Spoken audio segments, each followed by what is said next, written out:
the lens of politics, are you open to forging an alliance with Naga City Mayor Leni Robredo for 2028 Alam mo, elections? hindi namin pinag-uusapan yun.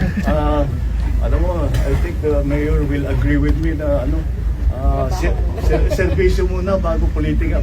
The most political thing that we did today, I wore my pink socks. Yun na nga mga kaibigan, nakita na po si President Bongbong Marcos at si former Vice President Leni Robredo. No? Dininay nila eh. So dininay nila this is political, pero pakinggan natin yung sasabihin nila tapos pakinggan niyo yung komento ko sa huli.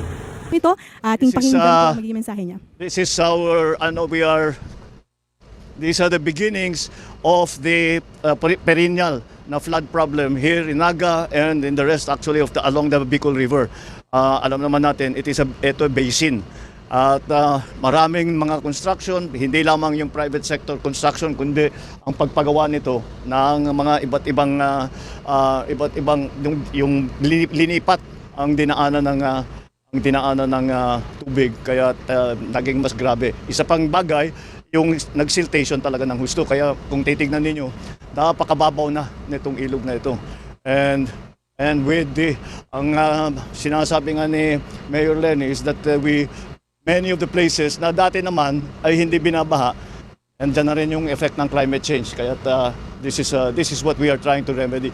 Malaking trabaho ito, it will take time, but marami na tayo mga intervention na pwedeng gawin, such as the pools that we are going to put up. But tawag nila yung retention fund para mabawasan natin yung pagbaba ng tubig. Dahil nga it is may Bicol River Basin, ang plano na talaga pwede natin gawin, na kailangan natin gawin, ay kailangan natin mahuli, dapat ma-koleksyon na yung tubig bago pa bumaba sa basin. Dahil, again, as Mayor Leni was explaining, this is a landlocked province. And because it's a landlocked province, ang tagal lumabas ng tubig. So wag na natin sana papasukin. But this is only the beginning. Ito, desiltation lamang ito. At hindi naman ito kagaya ng mga ginagawa natin sa ibang lugar. This is not going to be one time. We will keep doing this until we have the more long-term solutions. At hopefully, down the road, if we design everything properly, hindi na natin kailangan paulit-ulit ng binabalik-balikan. Okay? All right. Mr. President, flood control issue. Nakikita po ang visit niyo sa Naga City in the lens of politics. Are you open to forging an alliance with Naga City? Alam mo, hindi namin pinag-uusapan yun. Alam mo, I think the mayor will agree with me na servisyo muna bago politika. The most political thing that we did today, I wore my pink socks. My pink socks in honor of Mayor Leni. Sabi po kasi na No, we have been planning this for a few months already. Because talagang naging critical ito eh. Especially with the storms that came in. Then I already instructed the Sec Vince and Sec Ping to look at the situation here. Because we know that Bicol is always the pathway of the storms, but the immediate problem that we saw, the change in pattern that we saw, is yung bigat ng bagsak ng ulan.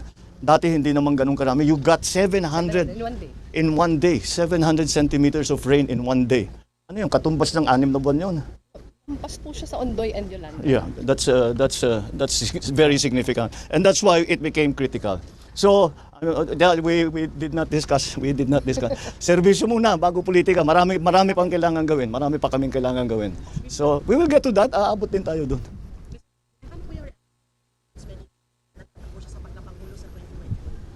Again, politics. Nothing really. That's her choice. Mr. President, how about the willingness of Senator Amy to run alongside? Again, this is all politics. We're not going to discuss politics now. We are talking. What we are here for is to try and find solutions to this very important problem, very critical problem that we have not only here in Naga City but also in Kamsur, and for that matter, for the whole of Bicol. That's what we are concentrating on.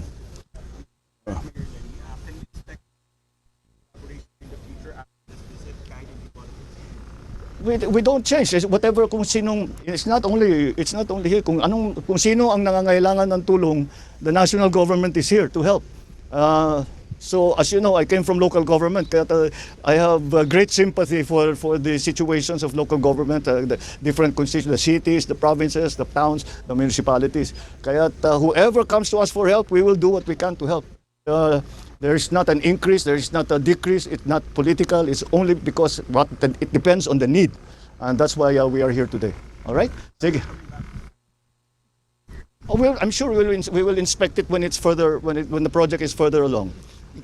We'll bring you back here, especially Maharlika Highway, because yun ang. In fact, many of the problems were identified because of our inspection of the Maharlika Highway rehabilitation and repair. Doon nakita, marami talagang nakita. Dinapitan tayo ng national government, ng mga local, at sinabi, pagka natignan na ninyo yung Maharlika, doon na tayo, tignan naman ninyo yung baha. And that's what happened. Okay, maraming salamat. Thank you. Good morning. Siyempre mga kaibigan, hindi aamin yan, no, na pinag-usapan nila ang politika. Pero ang nakakapagtaka kasi, sa dinami-dami ng lugar na pwede namang ilungsad yung programa kontra baha, bakit sa Naga? Diba? Ibalwarte yan ng kalaban niya eh. Ang babaeng yan, sinabihan siya noon na magnanakaw, sinungaling, no? In difficult times hindi nagpapakita, tapos ngayon difficult times nagpakita, nagdiyan pa talaga nagpakita, di ba? Napaka-ironic eh. Sa dinabi-dabi ng lugar, bakit diyan? So hindi maalis talaga sa mga tao na magduda na this is political, no? Ilang araw matapos mag-anunsyo ni VP Sara na siya itatakbo pagka presidente. Di ba? Napaka-ironic naman, napaka-timing. Eh, bakit hindi niya inilunsad yung programa kontra baha doon sa Ilocos, ibinabaha yun? O bakit hindi dyan sa Metro Manila, grabing baha dyan? Diba? So ito mga kaibigan, no? Enable for them to beat Sara Duterte sa 2028. Kakainin nila yung suka o yung taing isinuka nila noon. Ganyan sila kan nakakadiri, kawalang prinsipyo.